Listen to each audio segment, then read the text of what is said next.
હર હર મહાદેવ. શ્રાવણ મહિનો સનાતન ધર્મમાં વિશિષ્ટ મહત્વ ધરાવે છે.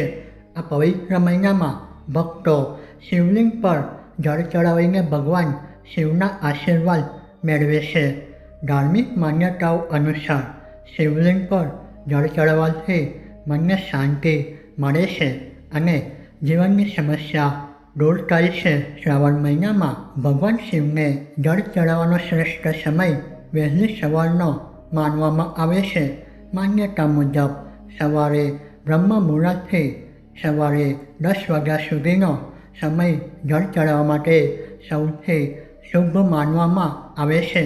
આ સમય દરમિયાન વાતાવરણ શુદ્ધ અને શાંતિપૂર્ણ હોય છે. સાંજે પ્રદોષકાળ દરમિયાન જળ ચડાવવું પણ ખૂબ જ ફળદાયી માનવામાં આવે છે.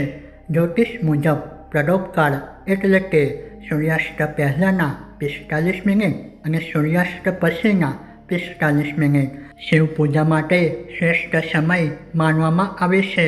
આ નિર્ધારિત સમયમાં જળ ચડાવવાથી મહાદેવ તેમના ભક્તોની બધી ઈચ્છાઓ પૂર્ણ કરે છે.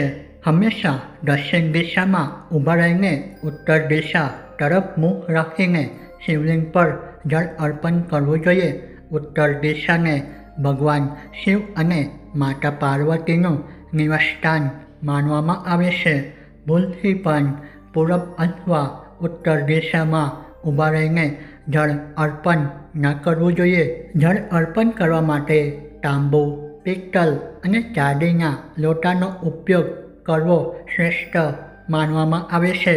ખાસ ધ્યાન રાખવું કે તાંબાના વાસણમાં દૂધ ભરીને ત્યારે ભગવાન શિવને અર્પણ કરવું નહીં. જળ અર્પણ કરતી વખતે જળની ધાર સતત વહેતી રહેવી જોઈએ.